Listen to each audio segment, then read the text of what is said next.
How many books should you expect not to sell on Amazon? We got a question from Josiah. Shout out, he asked a question in the Go-To Lister community Facebook group this morning. And the answer to this, sadly, is you are not going to sell every single book that you send to Amazon. So what do we do about this? And how do we ensure that we sell as many books as possible? And what can you really expect when it comes to selling books on Amazon and how many of your books are not even going to sell? Because you worked hard to go out and find all these books. Hopefully, you can make a profit. And how many are not going to sell, and then how much are you going to have to pay to remove them? That's what we're going to talk about in this video. So let's take a step back. If you send 1,000 books to Amazon, a rule of thumb is that you should be able to sell at least 200 books per month. You should be able to sell at least 20% of your inventory every month.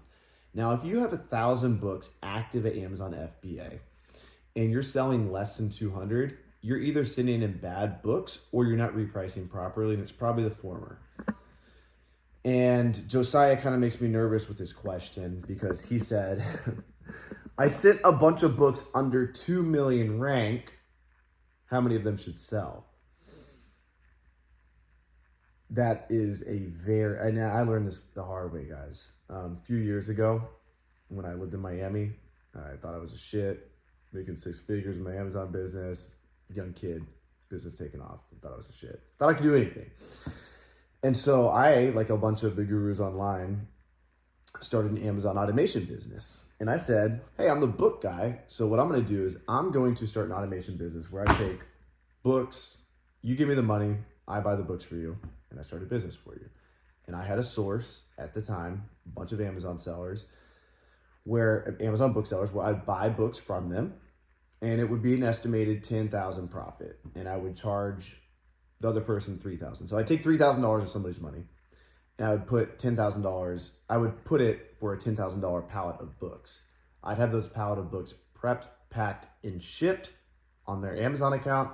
I would handle the repricing. I would handle all of it. Okay. So I did that. And I remember one time I looked at a list of books and they were all under probably 2 million sales rank, maybe even 1 million sales rank. And I was like, all right, these are really good books. The profit was like $10,000. So under 1 million sales rank, profit $10 million. $10 million. Profit is $10,000. The problem that I didn't realize is the data was skewed. So the fastest selling books were the lowest profit. So there's a bunch of really fast, low selling books bringing the average sales rank down. But on the flip side, there was a bunch of high sales rank books with fat profit. So what did this do? This made it look like the average profit per book was like $10. So I'm like, oh, that's a healthy average profit.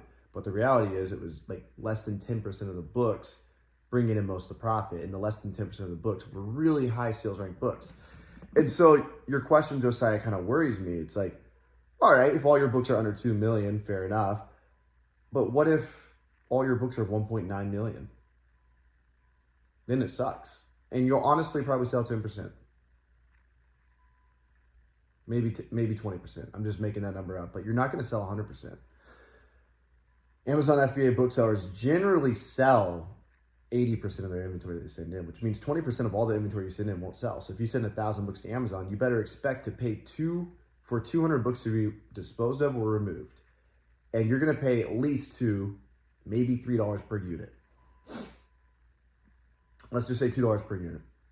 That's $400 in removal fees or disposal fees. Or you can liquidate and probably pay a little bit less. That's a new option. I do recommend you guys look into that. Liquidate rather than remove. When my account got shut down this summer, I had to pay for 10,000 CDs to be removed, and it amounted to like 15 grand or even more. I paid $2 per unit for CDs to be removed. It's crazy. So be smart, and I guess the purpose of this message is don't send in crap books to Amazon. That's the number one thing you can do. Like, you're looking at 2 million sales rank. That's not what you should be focusing on. You should be focused on e-score. I don't care if the book has less than 2 million or 1 million sales rank. What's the e-score? The e-score tells you so much more. The e-score tells you how many times did it sell in the last 6 months. So if the e-score is 2, it's sold at least 2 times in the last 6 months. Now, a book with the e-score of 2 and 3 competitive offers and 0 FBA offers is much better than a book with a 1 million sales rank that has 20 FBA offers.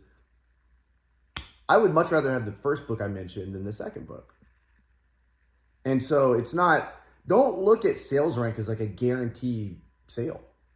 A sales rank is simply a number. It's a screenshot in time. Books are always changing. I'm sure at one point in time, this book got down to top 100, maybe even top 10. And it's probably back up there now. So books are always, you know, they're transitioning from slot number 1 to slot number 20 to slot number 20,000. There's lots of books out there.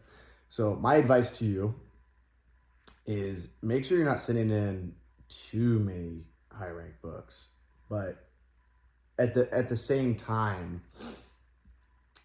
it kind of works out mathematically that if you're sending in high ranked books, they should be yielding a certain profit.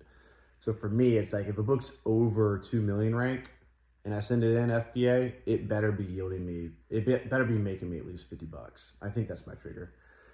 And then don't send in a bunch of cheap books. Don't send in a bunch of, you know, $1 books. What's like, okay, you're going to send a book to Amazon to try and make 50 cents to $1 when the removal fee is $2. It just doesn't make sense, you know? So expect to sell 20% of your inventory every month. That's a metric you should be tracking, and you should make sure that you're staying above that. And if you're not, analyze, are you sending in good inventory or are you sending crap inventory? And are you repricing correctly? That's what you should be analyzing. And number 2, don't have a sales rank. It's probably the worst thing you could do is have like a sales rank cutoff, because it needs to scale with profit. And that's what Scout IQ and Scout Lee have done well. Like, just pay attention to these apps. Like you shouldn't say, I'm only going to accept, this is like the worst thing you do. Like, I've done this. I've made this mistake so many times. I'm going to accept books at under 2 million rank over $1 profit. What's going to happen is you're going to get a bunch of 1.75 million ranked books that are $1 profit. You don't want that. You want the profit to go up as the sales rank goes up, which is what these apps already do for us. So just use common sense, use the apps, only send in. I mean, if the apps ding on a high ranked book, it's probably a good book. Like the profit, the standard profit that both these apps use is pretty good. So, you know, you can run a business where you send in a bunch of 2 million plus ranked books in that are all going to make you $50 plus profit. And you can deal with only selling 20% of your inventory and then dispose of the rest 80%, which sounds crazy, but if every book's making you $50 profit, you don't give a shit. And for the high ranked books, it's going to be like that. You're not going to sell all of them. And then just make sure you're not sending a bunch of cheap, low ranked books. Those are going to fill up your inventory. They may or may not sell fast, but I recommend, like, don't send in dollar profit books or less. All it takes is like the price to slightly change. In the old days, it was a good idea, but now we have to pay $2 removal fees, so it's not a good idea. And it's not that big of a deal because most of your profit's going to come from your higher profit books. If you look at a bookseller that does 100K in profit a year, I guarantee you most of his profit, the Pareto principle, 20% of your efforts result in 20% of your efforts reap 80% of the reward. This was an Italian who looked out and he saw that all the farmland in Italy was owned just by a small portion of the farmers. And then the rest of the land, the other 20% of the land, so 80% of the land was owned by 20% of the people.